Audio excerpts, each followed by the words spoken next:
Hello, this is DrPaulCottrell, and there's breaking news about the president. Now, I just finished a video that's going to be posting, so watch that. I think it's episode 31 about why President Gay needs to resign, or be forced out.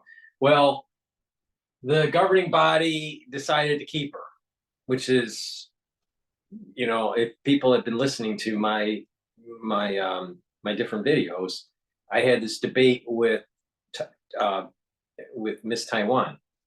Miss Taiwan thought she would be pushed out in days. I thought she'd be pushed out in months. I thought that it would be either in 24 or 36 months. So it seems to be playing out on what I thought instead of what Miss Taiwan thought.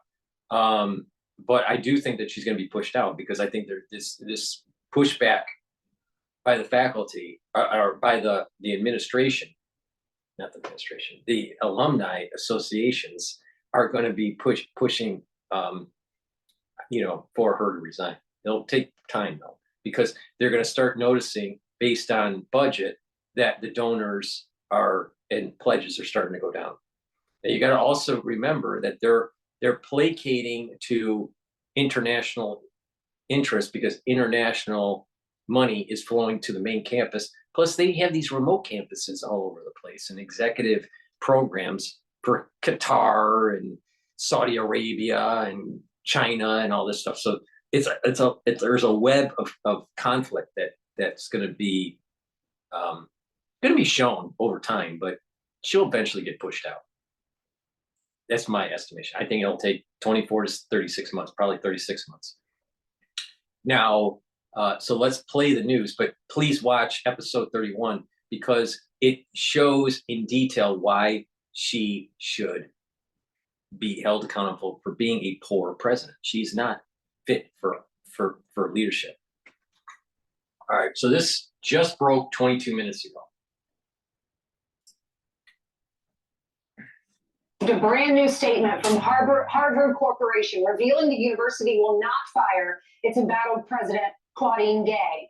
That's despite the fact that she failed to defend the school's Jewish students during a congressional hearing last week.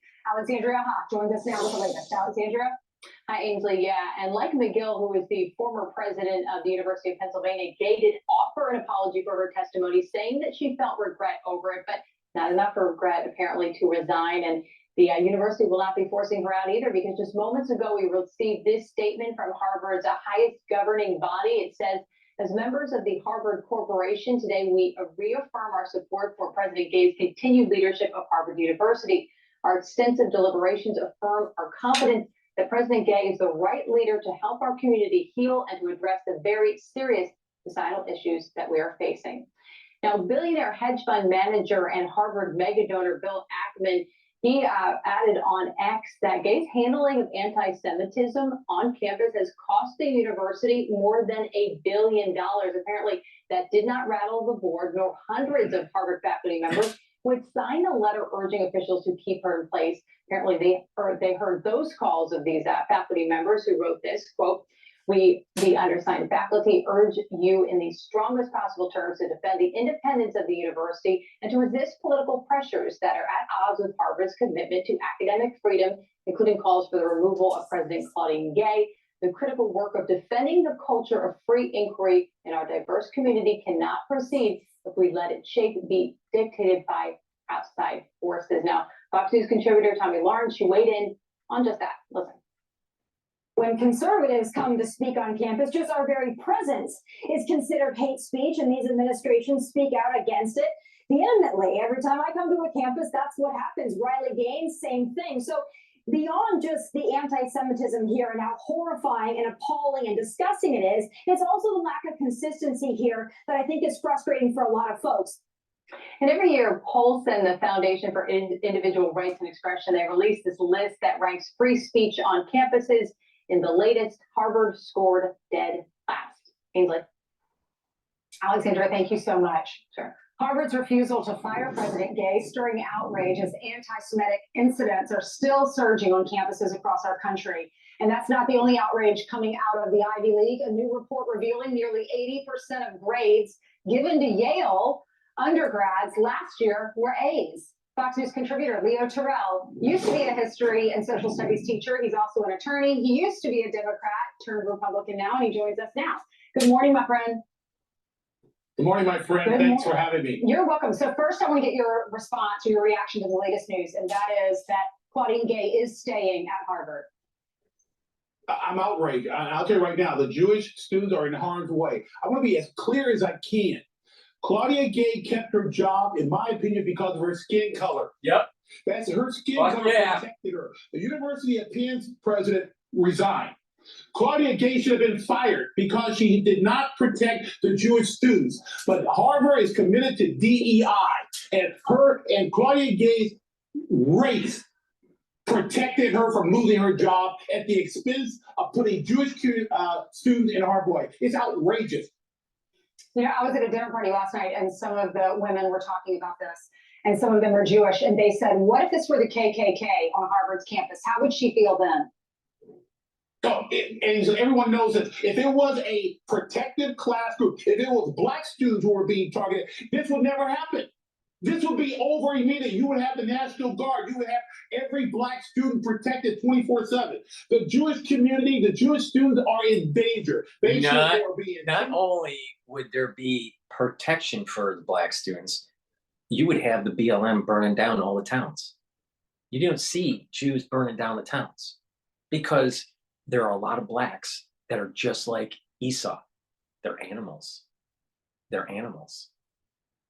There needs to be discipline in this country, and these universities need to discipline and and produce productive citizens.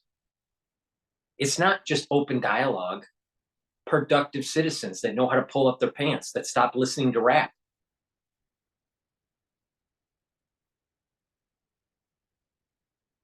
That's the problem.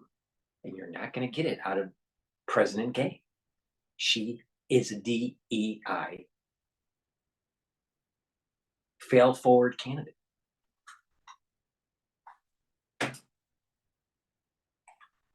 And it is obviously clear that Jewish students have been deprioritized at Harvard University, and it's outrageous. It's outrageous to me because I'm a civil rights attorney. Everybody should be treated fairly and equally.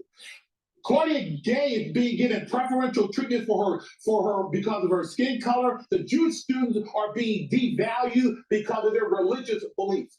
Yeah, and they're nervous. They're worried about their safety. Let's talk about Yale. Very hard to get into, but apparently easy to stay in. They're giving A's to most of the students. 80% of the grades are in the A range, and those were the latest numbers. Now, one professor is saying this is dishonest, and the objective is to make everyone happy, not smarter. Yale sent out this statement. Yale students are admitted through a highly competitive process. It is not surprising that they are smart and well prepared and therefore tend to earn high grades. In general, instructors determine the grading policies for their own classes individually. What's your response as a teacher, as a professor? Yeah, outrageous. You know, I taught and I was a student. I never had a class of straight A or A- students. They had devalue hard work. And basically, they want to make sure every student, because they follow the DEI policy, they want to make sure everyone's happy. Everyone is feeling like they're the same. And Ainsley, education indicates and dictates who's a better student, and you have to work harder to become an A student. Everyone's not an A student, but I guarantee you it's going to catch up with them in graduate school, in state licensing exams. They're going to find out that they're really not an A student. And this is a disservice to those students who are being given false information just in order to make sure everyone feels good. What's the reason for this? Is it because they have to be competitive? They want to look like their students are doing better than the students in other Ivy League schools? I'll tell you what it is. The last 2 years, the education system has been hijacked by DEI. This is diversity, equity, and inclusion. And they will want everyone to feel like everyone's the same. They're not. They're not. Every student is not the same. This is a problem with universities and public schools. DEI is destroying quality education. Thank you so much, Leo. Great to see you. I'm Steve Ducey. I'm Brian Kilney. And I'm Ainsley. All right, this is Forbes. Why don't you own commercial real estate? Yes, you. Why don't you own commercial property? After all,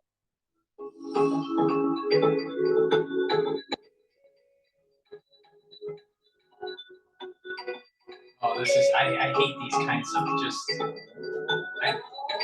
they're not speaking. I don't like these types of videos. If they speak, then I'll play them, but they're not speaking. Just minutes All ago, right, we so received a CBS Morning should be talking. We have breaking news this morning. Harvard University's president will not be forced to resign. Claudine Gay has been under fire since last week's controversial testimony at a congressional hearing on campus hate speech and anti-Semitism. As Nicole Killian reports, Gay still has strong support from Harvard faculty members. Harvard President Claudine Gay will remain at the helm of Harvard University after members of Harvard's governing body said they unanimously stand with her this morning. In a statement, they said Dr. Gay is the right leader to help our community heal. The decision comes after calls for her resignation over this testimony last week on Capitol Hill. Does calling for the genocide of Jews violate Harvard's rules of bullying and harassment? Yes or no? It can be, depending on the context. Alumni and staff rallied to Gay's defense Monday. To date, more than 700 faculty members signed a letter urging Harvard's governing boards to resist political pressures that are at odds with Harvard's commitment to academic freedom. History professor Allison Let's Frank tease Johnson. that out a little bit because this is important. Because in my other video, all right, episode 31 that you need to watch, I go into the problems that are within Harvard and how the trustees and the Harvard Corporation are looking at this. All right. And it's very political and it's very business oriented. All right. Now let's break down this statement. Dear President and Fellows of Harvard College, the undersigned faculty urge you in the strongest possible terms to defend the independence of the university and to resist political pressures that are at odds with Harvard's commitment to academic freedom. Now, how do we have academic freedom when you have a bias faculty where 97% of your faculty are liberal or ultra-liberal and 3% are either conservative or middle of the road? How can you have academic freedom? You can't.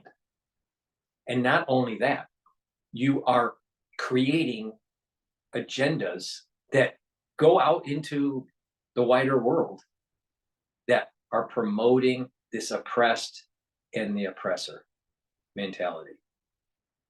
You're promoting CRT. You're promoting reparations. You're promoting division. And oh, by the way, is there really academic freedom when you're on the take from Qatar or Saudi Arabia or China?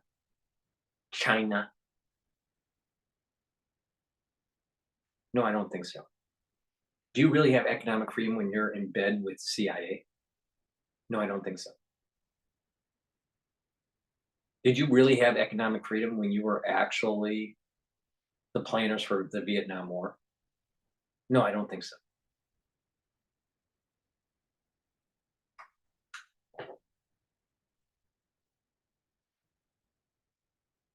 Including calls for removal of President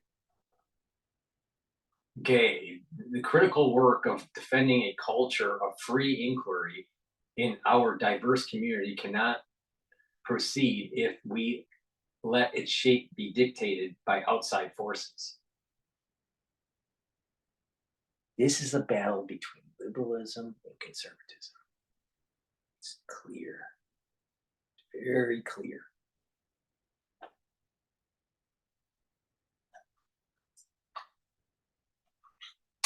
Freedom. History professor Allison Frank Johnson co-authored the letter. We need to make decisions about leadership based on a sober view of what a person has done and what they have the potential to do, and not in a moment of panic. Gay apologized for her testimony, but it did little to slow down the calls for her resignation from Washington lawmakers to wealthy donors, including Harvard alumnus and hedge fund manager Bill Ackman, who said all the university presidents who testified last week should resign in disgrace. Saturday, Penn President Liz McGill resigned, while MIT President Sally Kornbluth has received strong backing by the university. So I wanted to see if there's some other.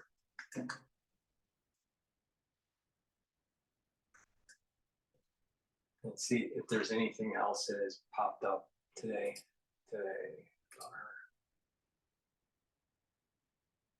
Now this is like breaking news, so there's not much that's been produced. News Nation, let's play that. Welcome back. As we reported at the top of the hour here, Harvard University saying it's standing by its president, Claudine Gay. She is among 2 other university presidents under fire because of their evasive responses during a contentious congressional hearing about how to deal and how to address anti-Semitism on college campuses. And News Nation obtaining a new statement from Harvard's governing board saying, quote, "Our extensive deliberations affirm our confidence that President Gay is the right leader to help our community heal and to address the very serious societal issues we are facing. Calls for genocide are despicable and contrary to fundamental human values." Today's News Nation newsmakers are Colby Hall from Mediaite, Dr. Lauren Wright from Princeton, and Guy Smith, former advisor to President Clinton, here to discuss. We were looking over the articles from the New York Times, LA Times, and some of these comments about her staying in her post, President Gay. I'm going to start with you, Guy. In terms of the decision to keep her in spite of so much backlash, it's interesting that the response was from Harvard Corporation, which is a business. This is a business decision, but was it a wise business decision? I think it's a wise decision. I mean, it was a ham-handed response driven too much by lawyers, and it showed that President Gay and the other college presidents didn't know their audience. I mean, it was a congressional hearing, or not a bunch of lawyers talking. She should have just said, "It's despicable and against all of our values. And then let me also tell you how we support free speech." She didn't do that, created a terrible uproar. And people like Dr. Gay need to start thinking more hard about how to deal with this and look at their audience and talk straight to them. Yeah, it is interesting. After her testimony, she did issue an apology saying that her words amplified distress and pain. Lauren, let me go to you. You know, you teach a couple different graduate school classes at Princeton, one of, the most prestigious college campuses across the country. Your thoughts on this decision from Harvard, and also, what your students have been thinking and how they've been responding leading up to this moment? I also teach a big undergraduate lecture course, so I see all types of students all the time. And, setting my personal preferences aside, we just have to acknowledge how this started. Universities have been absolutely dismal and absolutely inconsistent about free speech and political neutrality. I happen to believe universities should be politically neutral, but they have given endorsements of some positions over the years, been really consistent, not taking a stance on others.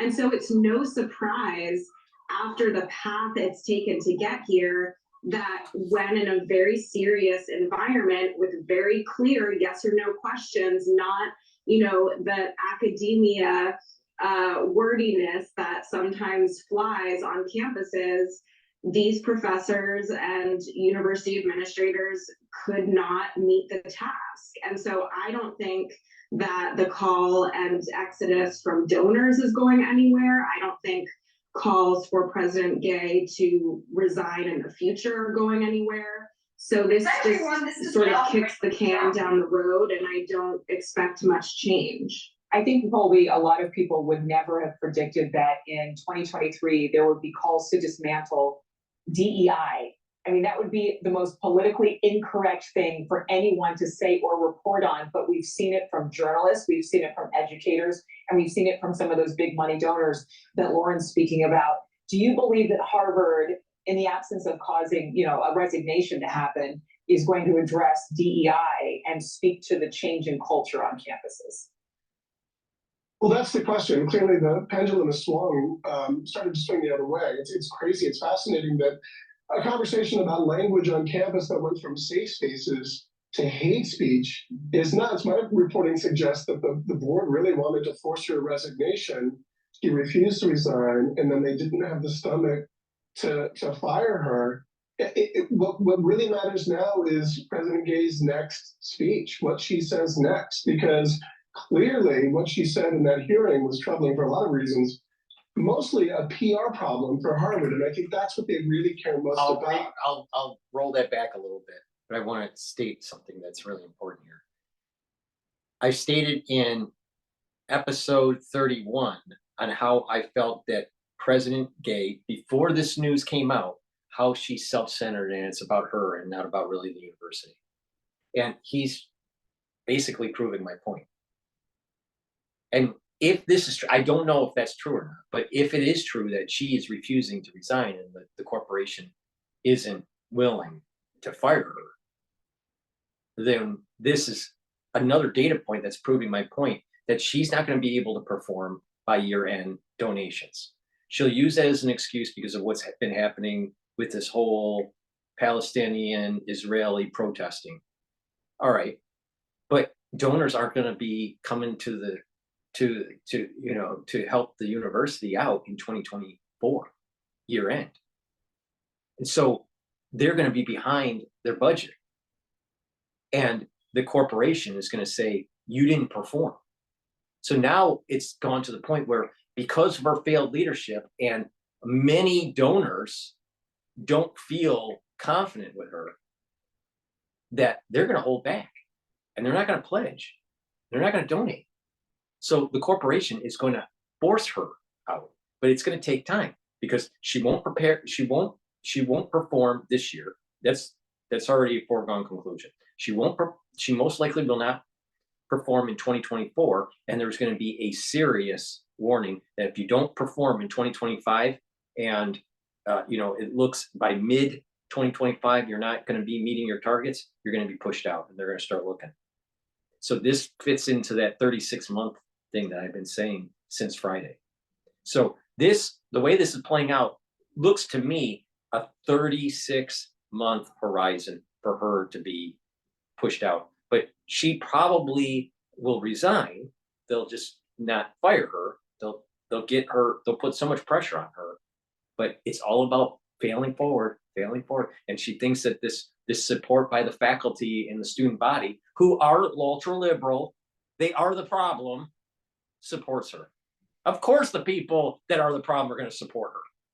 That's not leadership, though. That's not leadership. Leadership is telling the people that are supporting her, you know what?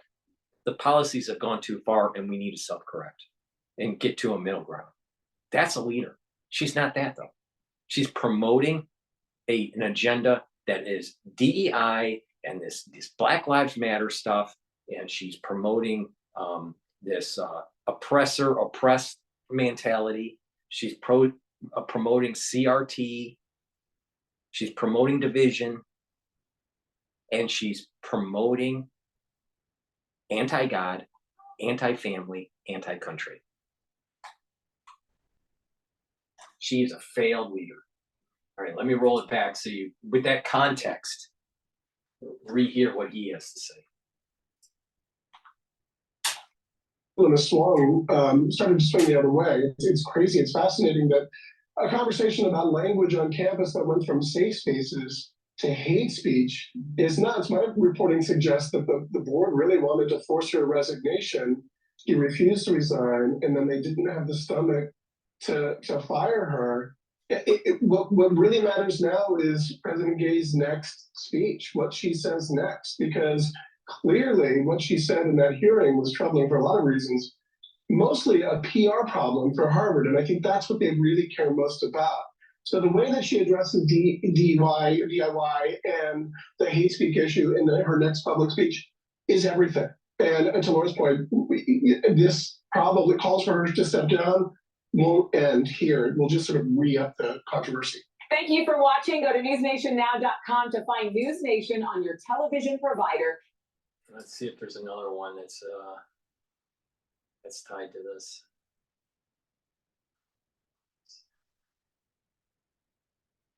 This is New York Post. I don't know if New York Post will do audio.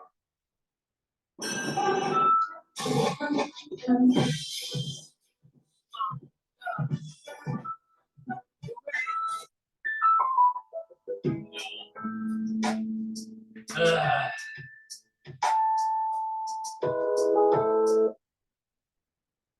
here we go. This is going to be good. CNBC. New in the last half hour, that's a news story. The board of Harvard Corporation, which of course oversees Harvard University, saying it is standing by the embattled President Claudine Gay. That news just crossing the wires. A statement saying, quote, "Our extensive deliberations affirm our confidence President Gay is the right leader to help our community heal and to address very serious societal issues we are facing." The statement saying the corporation's decision was unanimous.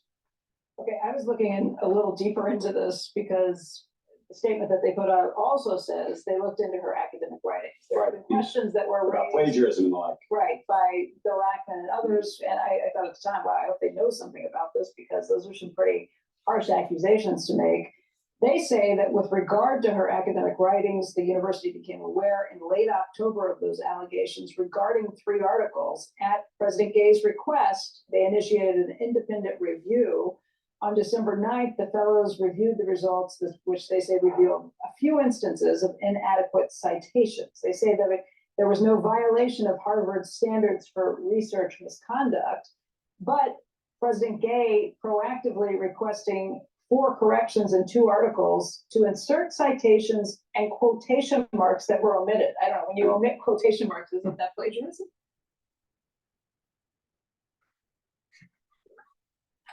Amazing.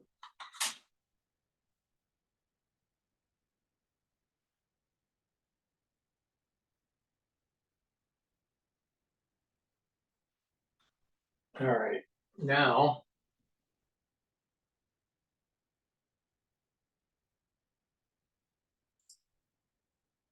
Fail forward, that's all it is, fail forward. All right, this is CBS Morning. I don't think I played this one.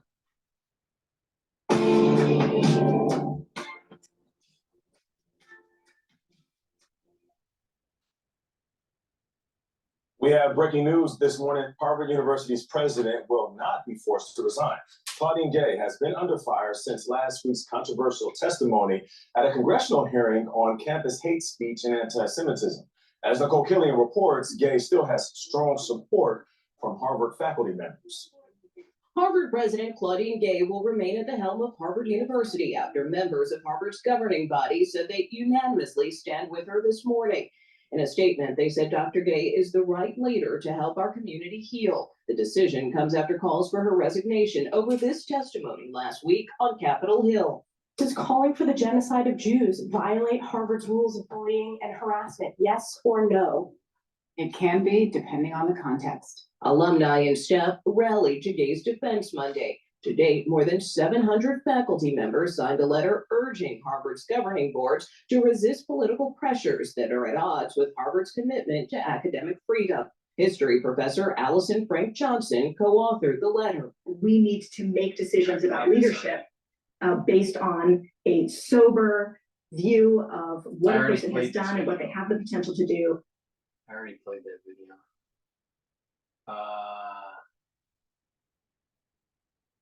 Okay, here's an interesting one that happened 2 hours ago. Richard Richard Fisher is here here. with us. We're going to talk to him about that CPI number, but I didn't realize you were an overseer at Harvard too. There are 2 governing bodies. The overseers have been around since 1636. It's the oldest corporate board in America. But the senior body is the corporation, and that's what you're referring to here. Well, you got to be glad you're not there as an overseer at the moment. Yeah, well, Claudine Gay I chaired the social sciences committee for the college, and she was the dean at that point. She's a very good scholar, a very decent person. I think the real issue for the corporation is, can she lead? Is she strong enough not just to deal with this issue, but the disorientation that Harvard's had towards woke issues, the left-wing viewpoint, and so on. Even Mike Bloomberg, when he spoke at graduation as a commencement speaker, said there's something wrong with this university because 90% of the faculty supported Hillary Clinton. I remember him saying that. I thought the then president of the university would fall out of her chair. But the fact is, I think this is an opportunity for President Gay to tackle these broader issues here. There's an ideological imbalance at Harvard now. It's getting to be extreme. Some faculty are terribly disappointed and worried about it. And it needs leadership to affect a whole panoply of change. So for me, the pressure she's been under on this particular issue, this is an opportunity, if she's a good, strong leader, which I hope she is, hope she becomes. She is not a strong lead. I'm telling you, I've worked in corporate America for a long fucking time, and you can know when someone walks in a room if they're a leader or not, and they got strong presence in the room. She's not it. She is not fucking it. She doesn't have it. She promotes CRT. She promotes wokeism. She promotes the divisive aspects that we're seeing in society. And then now she's going to be the savior. And she isn't leading. She isn't a strong leader, because you can tell a leader when, if they do something wrong, they'll take responsibility. She didn't do that. She's hiding behind a bunch of woke professors that are supporting her and a woke student body. 97% of that school is liberal. That is a problem. And it's not just liberal, it's ultra liberal. They're anti-God, anti-family, anti-country.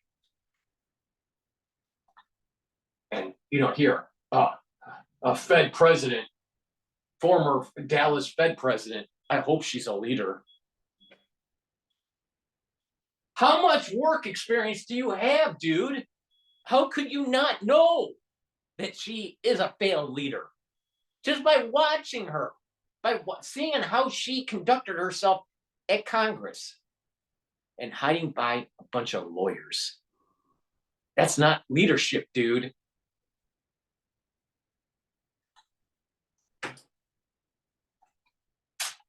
Change the whole tone at the leading university in the United States. How do you do that? Because the faculty picks the faculty, which is why you end up with more and more. There is, but there are also there are a lot of faculty members that are very worried about true freedom of speech.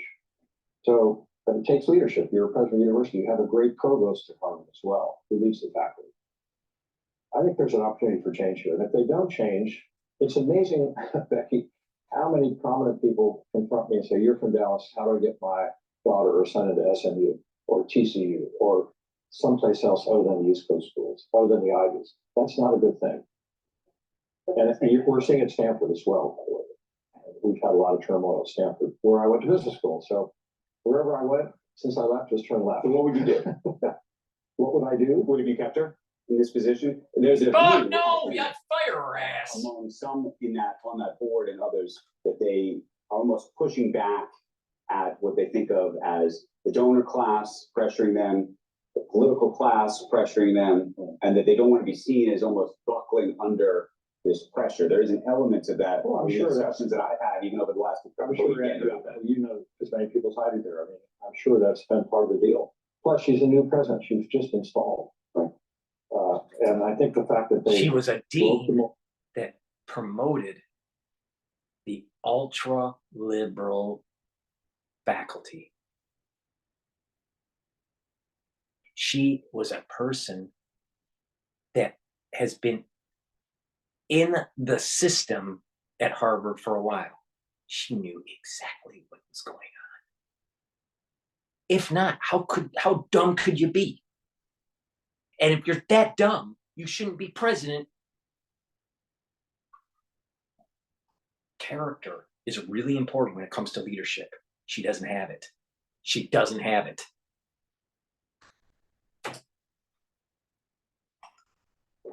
A woman, African American, they're going to be very, very careful here. But I think the bottom line is give her a chance. Give her a chance to lead. Right now, she just had a big pratfall. And So she can recover. in this statement that Harvard put out from the corporation, Harvard University tweeted it out 31 minutes ago, and in it, they shut off the replies section. So you can only like this post or retweet it. That's interesting. So how's that for embracing free speech? Exactly. They're hoping this thing will blow over. They couldn't get rid of her. They're hoping it'll blow over. 36 months from now, mark my words, 36 months, if she doesn't perform, she's out. She is out. It's about the money. It's about the endowment. It's about the investigations by the Department of Education. And there's going to be a lot of alumni that are going to say enough is enough with this horse shit. You're mean reverting back, and you're going to show some fucking discipline with those students. That's leadership. Oh, that was by the way. I was actually, well, if I was a business actually using university services, You roll it back. Free speech. Well, we all have our opinions. Oh, that was. If I was a business actually using university services, no, and most of these services, You have to reply, then you have to you reply. understand So when you get into the. It just means that we can see what people think about the statement you put out. Well, we'll see. Let's get to Let's get to go. economics. I'm sure if he hasn't done it already, Bill Ackman will have retweeted it and the replies will be on. So, I guess you can check out the It's not just Bill Ackman. You mentioned the donor class. Right. Now, it has a huge endowment, very important. They've named this medical school after the Chan family, 185 million, et cetera, but there are going to be some pressure from the donors. And again, the question is, how do you receive that pressure? How do you manage it, deal with it, and change? Bad answer, dude.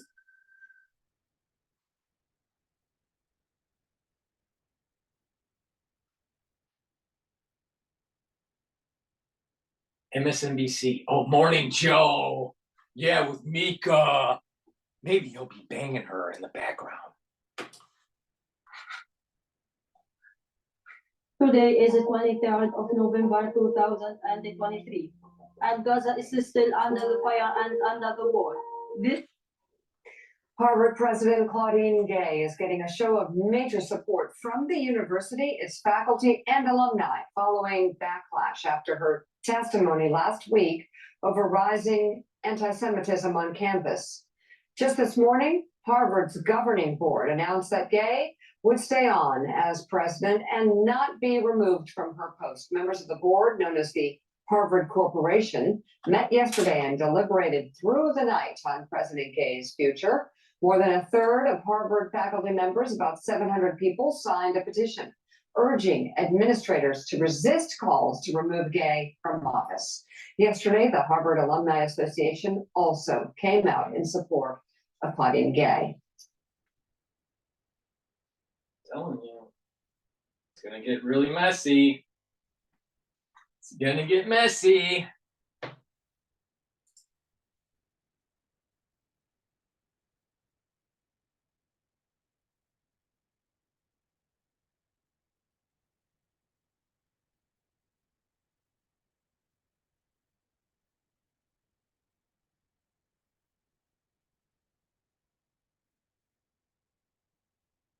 The hill. There we go.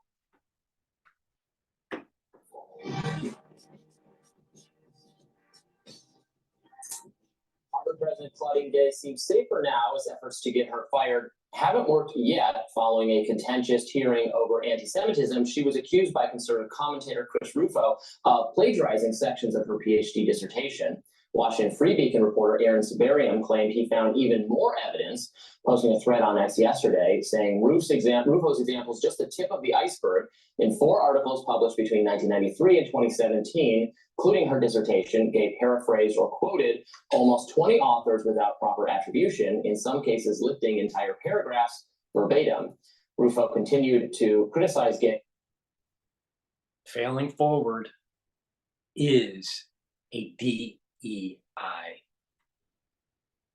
tool.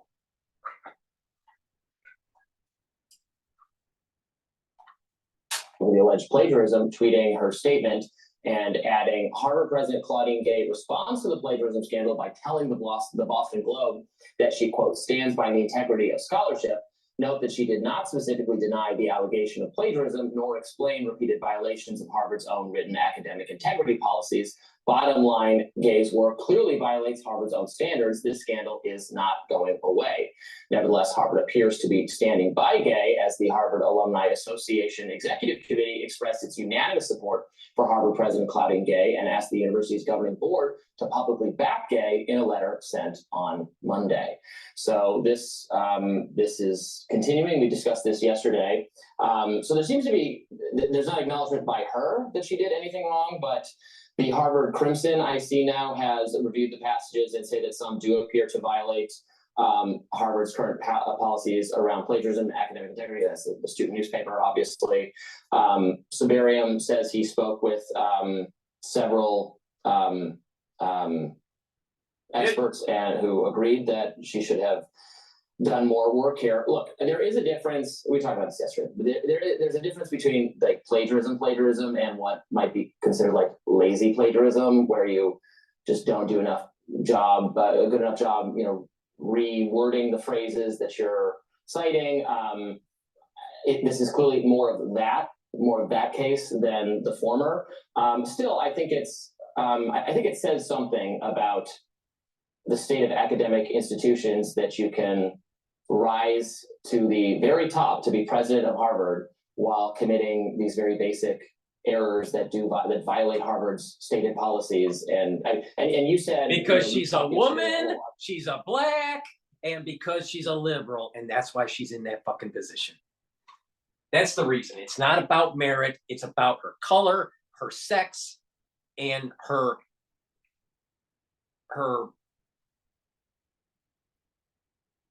political persuasion. Should we review everybody? And I'm sure if we reviewed everybody, we would find tons more examples of this. I don't think she's like some outlier in terms of this. I think it speaks to the lack of seriousness within our academic institutions. That's interesting. I think it speaks to the fact that most graders don't catch everything, especially in an era before computer software. I suspect that without that computer software, Christopher Rufo never would have seen these things, and that we have a skewed expectation of how scholarship has always been done. And I think it might be a useful exercise to use the computer software, ChatGPT, that we have now to review everything. And maybe that will cause us to have perhaps a little bit more of a sympathetic view to some of the things we're catching now with the younger students. Like I mentioned yesterday, I have teacher friends. You know, the thing is that in graduate school, I don't know about undergrad today, but in graduate school, you have to go through something called Turnitin.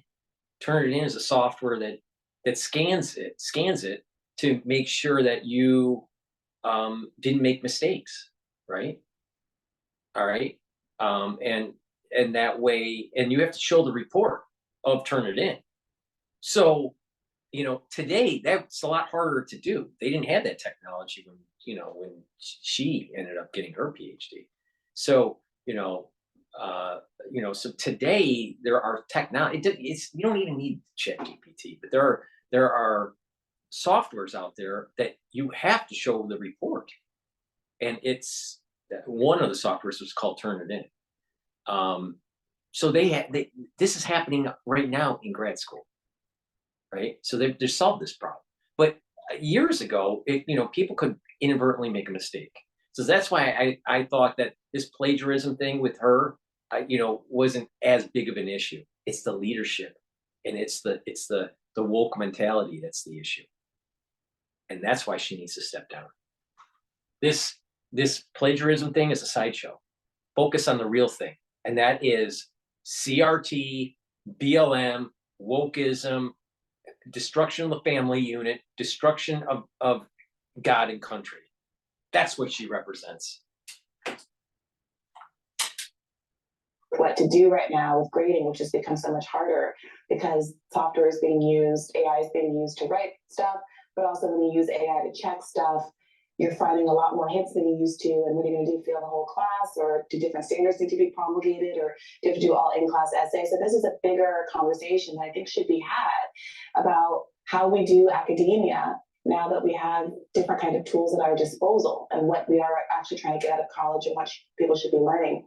But I really don't think that we can have this conversation without a conversation about what is clearly an effort to cancel college professors because some people disagree with speech they're making specifically about the issue of Israel-Palestine. You know, I know she doesn't know my story, but Harvard tried to cancel me when I was warning the fucking world about the crisis that was happening in 2020. It's time for her to fucking go. Lead. I led and I went through the fire. She needs to step down because she doesn't have the backbone of leadership. You know what's real leadership? Her getting up on a podium and telling the whole damn world on how Harvard has done so many damn things that have caused major problems in our country in recent times. That's a leader.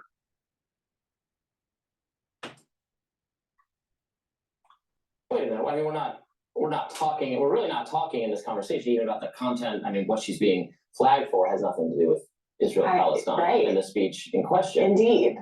And yet Christopher Lupo has made a decision to investigate her specific thesis for pretty obvious stated reasons. And so are we falling for the trap of having a conversation about a 30-year-old award-winning graduate thesis instead of having a conversation about a long-term effort to cancel, deprioritize, silent speech on college campuses that is critical of Israel? I mean, Glenn Greenwald pointed this out, and he's been really firm on this. He tweeted recently that before October 7th, they're creating a division between oppressors and the oppressed. And the ones that are anti-Israel that happen to be Christian and white, you better wake up because this is coming after you because you're Christian.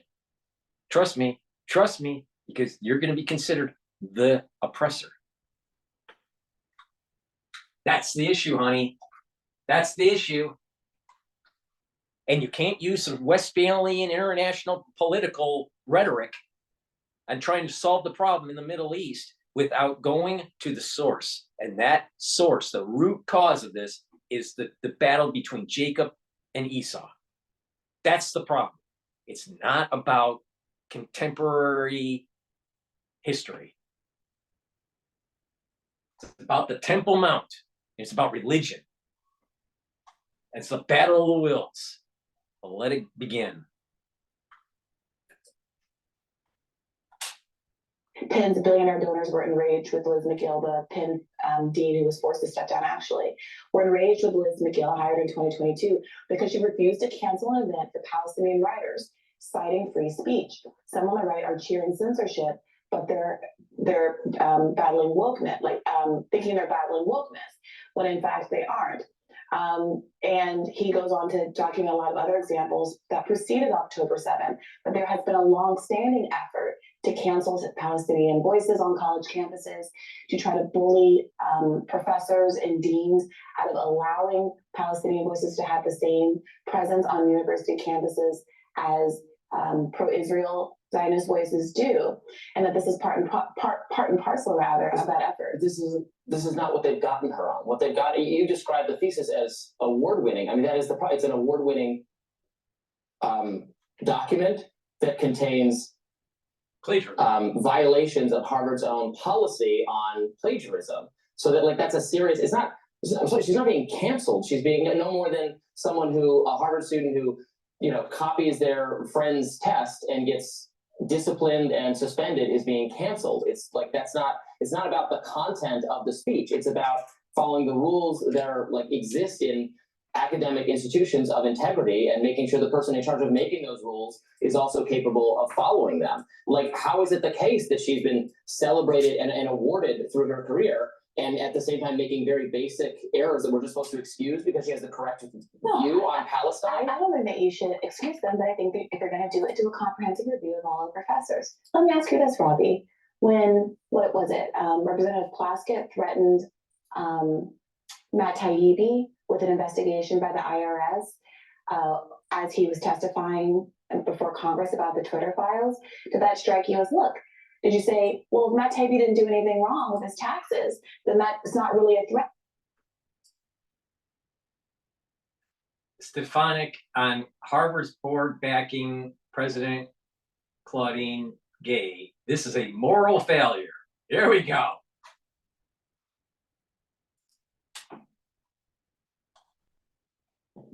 Good morning. Good morning. A point of personal privilege. There is a reason why the testimony at the Education and Workforce Committee garnered 1 billion views worldwide. And it's because those university presidents made history by putting the most morally bankrupt testimony into the congressional record, and the world saw it. As a Harvard graduate, I'm reminded of Harvard's motto, Veritas, which goes back, and it's older than the founding of our country. It goes back to the 1640s. In addition, the motto was Veritas Christo et Ecclesiae, truth for Christ and the church. Larry Summers, who was president of Harvard when I was an undergrad, talked about the meaning of Veritas is divine truth, moral truth. Let me be clear, Veritas does not depend on the context. This is a moral failure of Harvard's leadership and higher education leadership at the highest levels. And the only change they have made to their code of conduct, where they failed to condemn calls for genocide of the Jewish people, the only update to the code of conduct is to allow a plagiarist as the president of Harvard. Shifting gears to what is on the floor this week. I'm telling you, this is gonna get much bigger. All right, back to, this liberal. So what's he even upset about? Or did you say a neutral and ostensibly neutral tool is being used to try to coerce him out of speaking truth to power and giving testimony about journalistic endeavors that have revealed a bunch of unflattering things about Twitter and the government and their relationship with each other? Well, if someone said to her, if a member of Congress threatened to stick the FBI on her for screwing up in her thesis, then yes, of course I would. She's not being targeted by. She's not being. She's being called to account. But I mean, the same way that this happens. How do you not see the similarity here, Robbie? How can you not see that? I mean, let me ask you this. Yesterday you said you didn't care about Christopher Rufo's motives, but will you admit, even if you don't think it's relevant, that Christopher Rufo's motives here aren't the pursuit of academic excellence, and that he is specifically focused on Roxane Gay? Sorry, I keep calling her Roxane Gay, who is actually a journalist and Claudine Gay's cousin, but not the same person. Claudine Gay. For the controversy Spit it out, honey. Around Israel-Palestine? Is Claudine Gay, President Claudine Gay, throughout her whole career and her little tenure as president for 3 months or maybe a little bit more, shown pro-God, pro-country, pro-family? No. What is she pro? BLM? Pro-Palestinian, pro-Hamas, pro-CRT, pro-division between the oppressors and the oppressed. That's the problem. And it's fucking this country up. So we need people like her out. Put people in that have real leadership and that can control these student bodies across the country, where you're giving them discipline and they're productive citizens. And so you actually have people from your race that are male pulling up their fucking pants. Because guess what? They have a tendency not to be able to wear their pants correctly.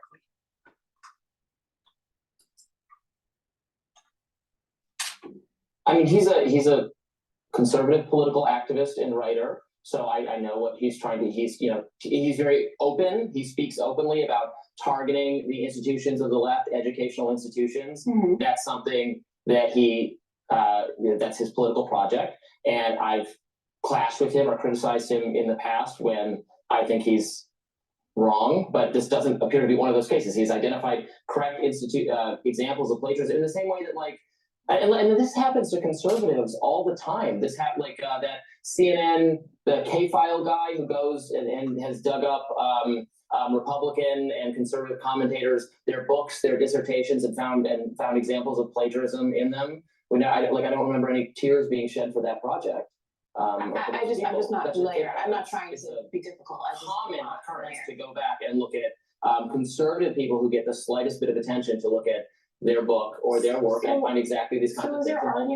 Is your argument that politically motivated efforts to it's all political.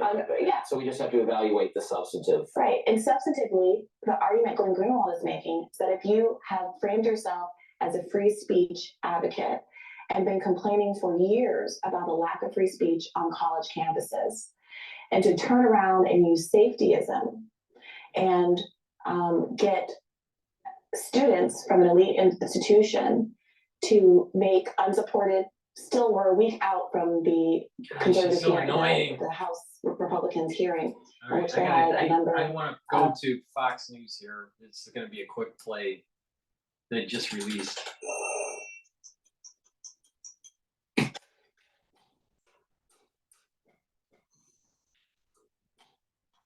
In America should face calls for genocide. Yes, you have a First Amendment right in this country, but you don't have a First Amendment right to an Ivy League education. You don't have a First Amendment right into polite society, and you don't have a First Amendment right into a cushy job at a law firm or in finance. One of the things that the New York Times suggested is that the decision about whether to fire her was tied up in race, saying that the dilemma over the future of Dr. Gay, the university's first Black president, is fraught, forcing the school to reckon with difficult questions of race, religion, and tolerance. Do you think that had something to do with it? Look, it certainly could. I mean, that, after all, is at the center of DEI, and it's celebrated across the country that so many professors have attained their jobs because they profess belief in DEI, which that's the core of that. But the statement, I got it in my inbox this morning as an alumni, calls for genocide are despicable. Well, your president just days ago said context matters. The initial statement she put out, not even calling the Hamas attack a terrorist attack. And I read her statement in the wake of the murder of George Floyd, and it was resolute and firm and correct. And I wish we would have seen that same passion come out in the wake of a terrorist attack. It's such a whippy backup too to appear before Congress and rely on the same statements from the same law firm that told them what to say. It just did. And Lorne Michaels was born in a kibbutz in southern Israel, and he allowed that SNL script to play out the way it's just mind blowing. I'm sure Jewish Americans are still shaking their head in disbelief now. Can we talk politics? Sure. Shall we? We got new CNN polling, 5 and 6. Here we go, guys. Head-to-head matchups. If it were Trump versus Biden, look at this number in Michigan. Fuck yeah! Michigan. Georgia, Trump's up. Hold the line. There's a lot more data. Georgia, hold the line. Look, and this comes after that early November New York Times Siena poll where Trump won in 5 of 6 All right, states. let's play Forbes News. Here's why you haven't been able to stay quit from drinking. Alcoholics Anonymous has less than a 10% success rate. Inpatient and out.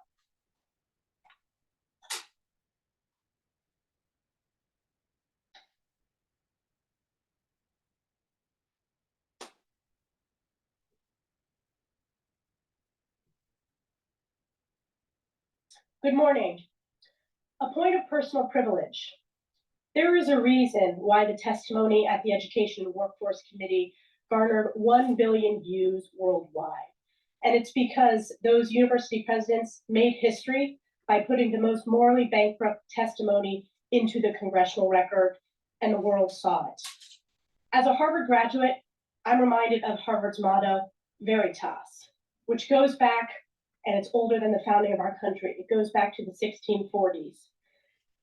In addition, the motto was Veritas Christo et Ecclesiae, truth for Christ and the church. Larry Summers, who was president of Harvard when I was an undergrad, talked about the meaning of Veritas is divine truth, moral truth. Let me be clear, Veritas does not depend on the context. This is a moral failure of Harvard's leadership and higher education leadership at the highest levels. And the only change they have made to their code of conduct, where they failed to condemn calls for genocide of the Jewish people, The only update to the code of conduct is to allow a plagiarist as the president of Harvard. Shifting gears to what is on the floor this week, I wanted to highlight. All right, so we already played that. All right, so. In America should face calls for genocide. Yes, you.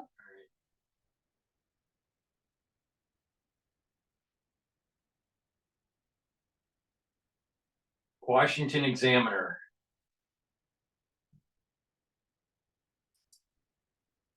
Hopefully it's audio. Want to strengthen America's businesses and make an impact? You can do that at Spectrum Enterprise.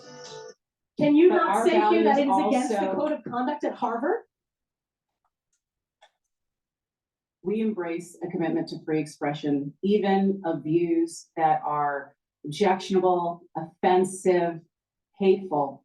It's when that speech crosses into conduct that violates our policies against bullying, harassment. Does that speech and not intimidation. cross that barrier? Does that speech not call for the genocide of Jews and the elimination of Israel? According to the Harvard Crimson, the university's student newspaper, Harvard President Claudine Gay will stay in her role following a wave of backlash from last week's congressional hearing Get her on out! campus anti-Semitism. Members Get of outta Harvard here. University's faculty sent a letter to the Harvard Corporation, the university's governing body, urging the university not to oust the president in an hours-long meeting.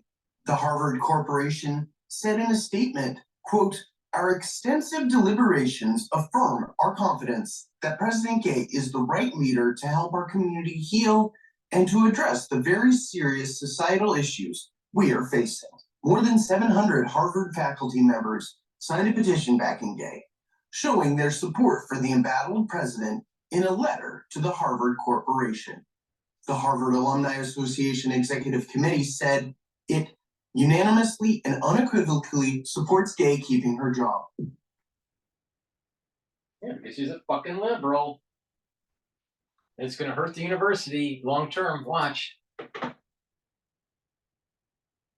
Even One India got involved.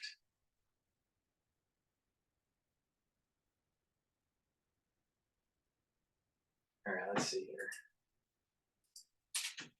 Let's see if there's any new stuff that's hit the line.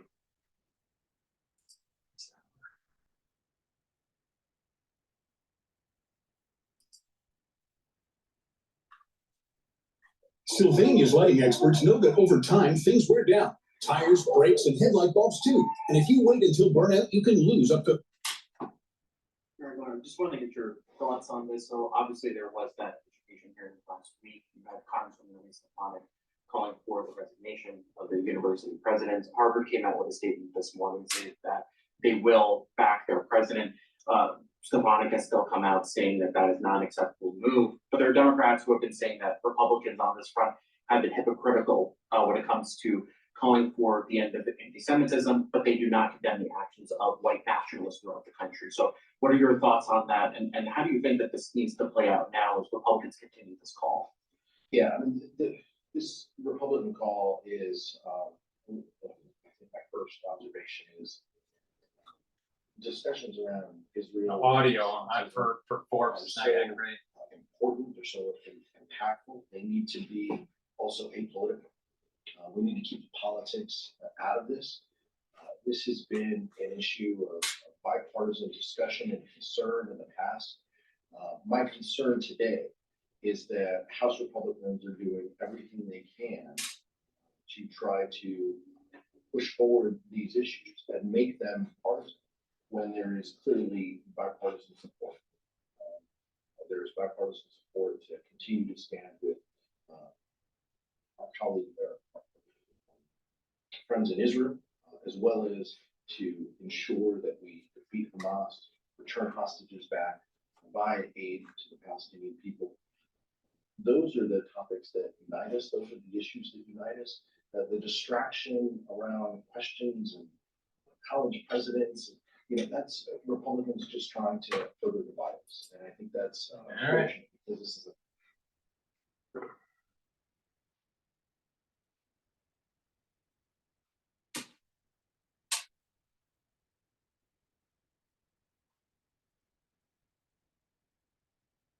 See what One India has to say.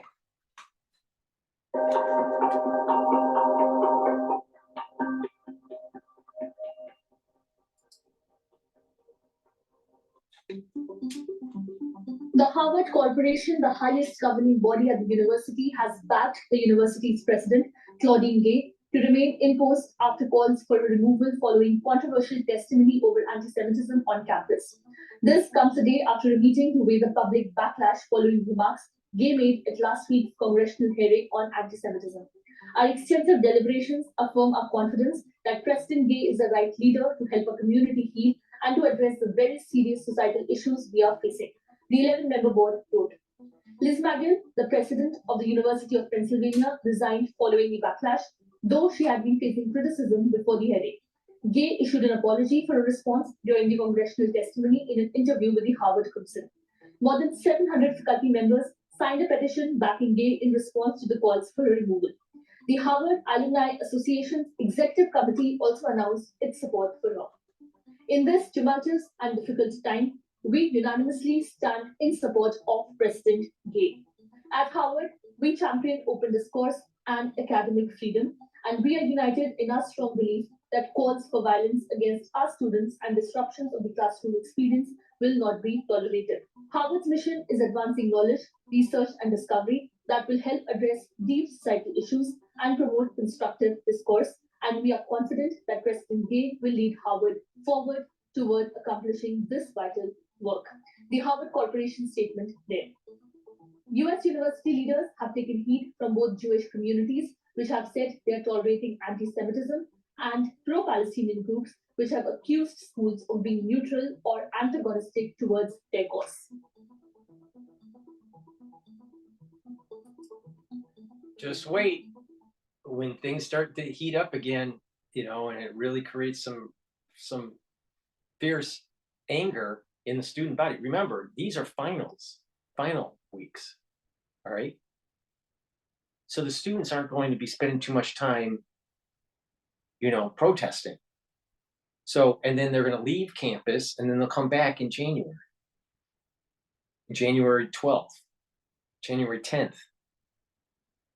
So what happens in Israel with this Hamas war could flare back up in the beginning of next semester. And then it'll be the true test on how, so what happened. So at the year end, they'll know what the donations will be down most likely. So she's going to be put on a warning. She'll try to explain it away. And if it just flares up again and she can't squash it, she's going to be pushed out. She is a terrible leader. Terrible leader.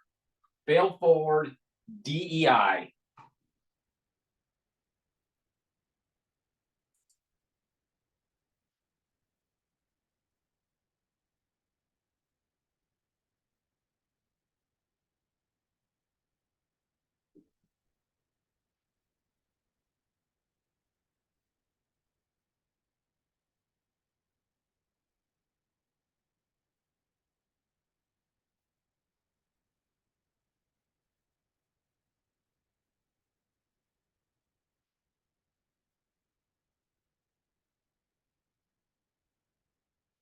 See if there's something else that popped up.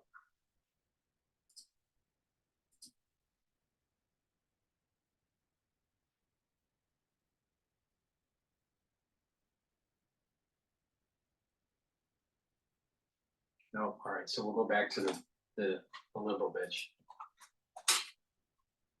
Students from these institutions talk about their experiences of anti-Semitism on campus, and the one student in particular made a very serious claim that a professor had said something along the lines of "you're a dirty Jew," without naming that professor, without substantiating it in any way. They are using safetyism the exact same way that liberals were accused of using, being snowflakes, and saying that if a Black student feels unsafe, we got to shut everything down. I fail to see how that's any different, and it seems obvious to me that Christopher Rufo is using that exact same script that was looked down upon when it was described as wokeness to try to censor speech on college campuses. And just because the other side did it too, is not a reason for people with integrity who say they actually care about speech to think that this behavior is okay. I do care about free speech, and I agree with you generally on what you're saying. I just don't think this is an example of that at all. So you think that it's just a coincidence that in the middle of a No, I national... don't think it's, no, I know that it's not a coincidence. I understand that he has political motives, but what he has uncovered is legitimate, and it will be legit. I mean, they said, Harvard Corporation said they're going to correct it because it's not, it should not be done that way. So what was it done in service of? What was the purpose of Christopher Rufo's inquiry here? Is this matter? If you care about, if you think it's legitimate and you care about the integrity of academic institutions, then this has to be a much more sideshow, bitch, sideshow. President Gay is terrible as a leader for Harvard. And she's promoting an agenda that is destroying this country, God, country, and family. She's destroying those pillars.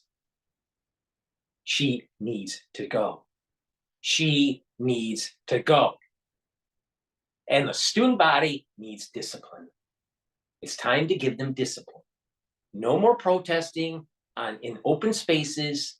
It's a private university. No more of this horse shit. That's what I would do. And if it's a debate class or if it's, a class related to geopolitics and all, there should be freedom of expression. As long as it's not so disruptive where the teacher loses control of the class. But other students coming in and disrupting class, they should be kicked out. They were so worried about microaggression a few years ago. You don't use the right pronoun, you could get kicked out. But screaming Antifada, oh, that's okay. That's okay. Use the wrong pronoun, you get kicked out. Intifada is okay. That's what President Gay is telling the students.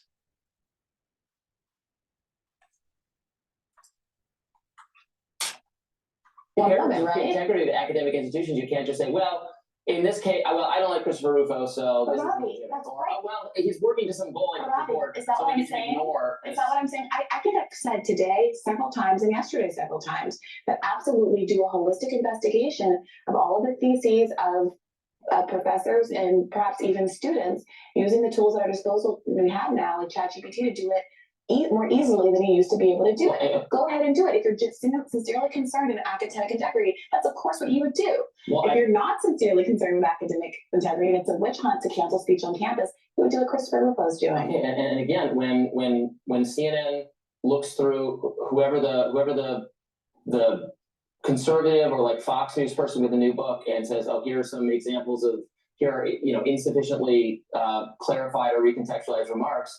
And do we sit and say, well, this is illegitimate because you haven't scanned through every person in this category? I have no issue with people doing that for Roxane Gay, but I don't think that she should be fired and canceled over it. And you can't really cancel an author in that way. That's not firing from the job. They wrote the book. And as we learned from Bethany Mandel, oftentimes having a publicly embarrassing moment could be quite advantageous and lucrative to you. So that's just the way the cookie crumbles. That's just, that's just the media. My broader point, everybody's motives are political. So we can't say, well, your motive is political, so we're not going to listen to you. But everyone has, in this game, in the game of politics and writing and reporting and activism, they're not neutral actors. Everyone has some kind of agenda. So we have to, rather than try to, that's my view, is that I mostly just have to evaluate what's put on the table rather than why it's being put on the table. There's always a why. And I'm saying I'm against free speech. I'm for free speach. Well, I'm for free speech. So when I see an agenda that's an anti-free speech agenda, I'm going to push back against it. And I'm going to push back against this as a long series of events that have tried to actually constrain the limits of speech on college campuses, and specifically and most notoriously constricting pro-Palestinian advocacy on college campuses. Yeah, well, Christopher Rufo's view is not that he is trying to restrict free speech or constrain speech on campus, but rather that diversity and inclusion administrative officials on college campuses are the ones themselves who do most of the restricting of speech. And if we eliminate or reduce those, Claudine Gay is the dean of Harvard. She's not the diversity and inclusion board of Harvard. What does that have to do with Claudine Gay as opposed to any other? You're describing his broader project as one targeting Right. speech. But And I'd then- say but in your- he doesn't view it that way. Right. But if he's really out to get DEI, what does that have to do with Claudine Gay? What it has to do with it is here are examples of her committing lazy plagiarism that are not acceptable for the president of What the does that have to organization. do with DEI? Why not go after everyone if we think it's an academic issue, or go after the DEI? The DEI is an issue because she was promoted forward through failure. You shouldn't be promoted to that position as, you know, as a president of Harvard unless you have leadership skills. She was put in that position because she's Black, because she's a female, and because she's promoting a woke agenda. That's it. It's not about leadership. She's not a leader. That's the issue. As for some specific policy you don't like, what is, in looking at the dean of the university, who is obviously under public focus because of her defending Palestinian speech on campus, have to do with DEI? Is it because she's Black? No, Yes. no, it's because she's a broader, so she's a head administrative figure, and Rufo type people are dissatisfied with administrative leaders who have allowed this. She blow failed of forward because she was in an affirmative action case. And we just spin it with a new word or a new acronym or a new phrase: diversity, equity, and inclusion. But she's an affirmative action issue. And there's no real leadership. If she was a strong leader that were promoting a middle ground on the campus, then it would be different. But she's not. She's not a real leader, and she's pushing a woke agenda. It's hurting the campus, and it's hurting America in general. That's the issue. Fail forward. Fail forward. Get a real leader. If they happen to be Black and a female and they're a real leader, great. But she's not a real leader.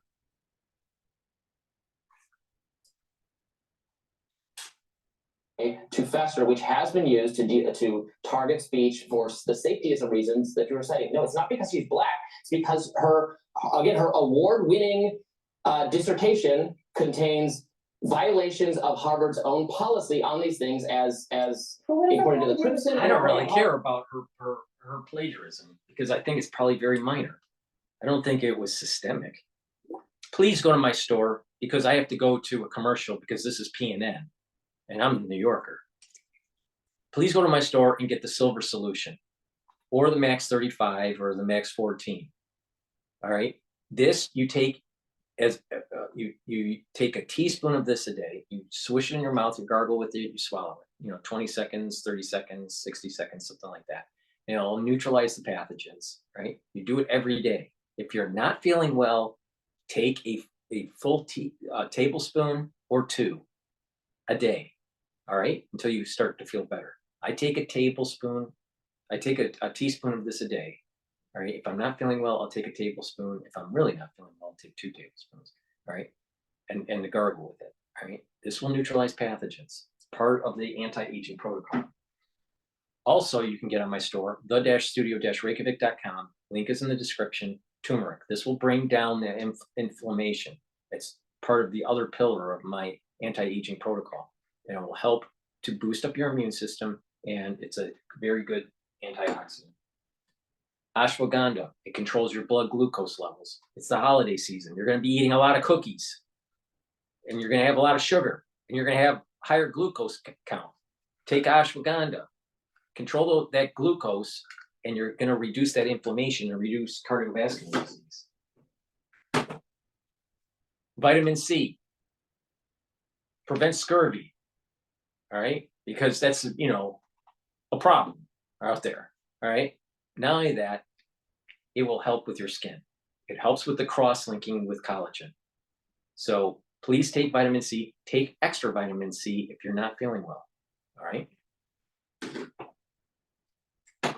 Clarity factor. It'll help to reduce that brain fog and get those, keeps those dendritic connections connected and increase, right? You get those neurotransmitters firing, and you'll have better dendritic connections and have better cognitive function. Take Clarity Factor every day. It's a great product. To maintain proper health, you need a good probiotic. So this is in a powder. I also have it in a capsule form by Amio. So you can get either a capsule form or a powder form. But take a probiotic every day. It'll help with your health. Why does it help? By having a good gut biome, you're going to be able to absorb nutrients better. You're going to be able to have a better communication of metabolism between your gut and your liver, and you're going to have a better communication between your gut and your brain. I have a very strong antioxidant in coconut oil or in avocado oil. It's C60. C60 is a molecule, a 60 carbon molecule that soaks up free radicals. It's very potent. You take a teaspoon of it a day, and you'll start to notice that you're having less cellular stress, less tissue aging, and when you take it on a regular basis, you'll see the compound effects, and you will see a slowing down of your aging and the healing of your body. All right. Now, again, this is a pillar of that you add to a protocol, and the pillars are the structural nanosilver liquids and gels to neutralize pathogens, the C60 to neutralize those free radicals, and to bring down that inflammation, the ashwagandha and the turmerics. Then you add in the other stuff, like the collagen and the vitamin C and the zinc and all the other stuff that I offer. But take this on a regular basis. Take it on an empty stomach, preferably in the morning. All right. Also take it right before your workout. You'll notice that you'll recover quicker from your workout. This helps to improve that helps to reduce the cellular stress by soaking up the free radicals, and it'll help to improve the mitochondrial health that will boost up the ATP. You need a lot of ATP to get your neurons firing. You need a lot of ATP for a proper immune system. And you need a lot of ATP for just living, right? And metabolism. When you age, your mitochondria starts to age and degrade. And you'll have less ATP, and then you start to wear down, and then your body doesn't heal, and then you age quicker and quicker and quicker. This stops that downward cycle. All right. Take my advice, follow my protocol, and you're going to be amazed at the health benefits that you start to accumulate over time. She's an economist. What does her economic thesis have to do with DEI? And if there being errors in that thesis, have to do with DEI? Nothing. We're just holding someone who violated Harvard's policy accountable.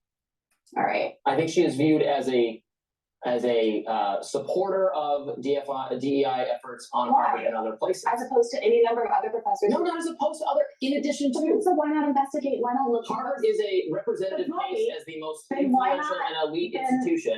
She's a prominent person at this very elite academic and educational institution that conservatives have grievances with. So she's being targeted, and there's a legitimate. That's why she's being targeted? You're saying she's being targeted because she's Black. I'm saying she's being targeted because she was just hoisted up in front of Congress and asked, why won't you condemn genocide? Why won't you condemn genocide with a bunch of other presidents? And now there's been a national effort. She's being targeted because people are tired of fucking wokeism.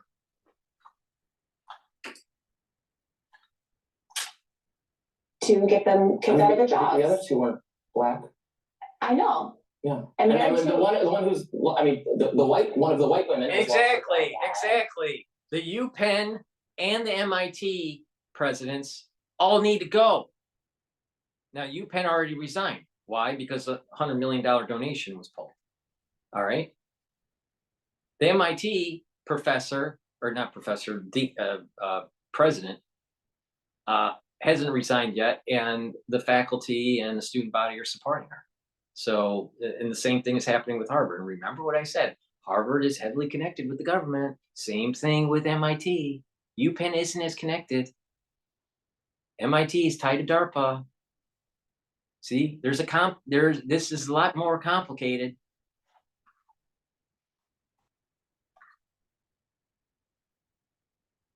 President Claudine Gay needs to resign. The other two haven't been targeted by Christopher Rufo as having academic integrity. Maybe he looked through their dissertations and didn't find obvious examples of I would plagiarism. I would love to know more about that. Like I said, I support a comprehensive evaluation of whether academic integrity standards are being upheld at youth universities.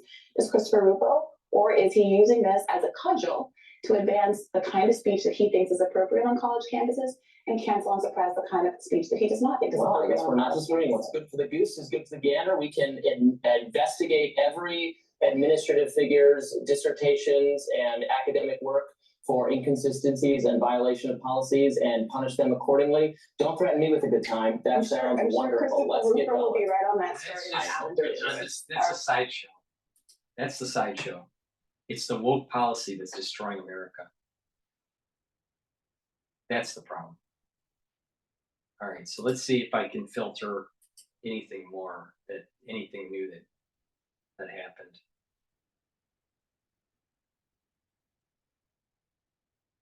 I definitely want this woman to be pushed out. I find that she is incompetent as a leader.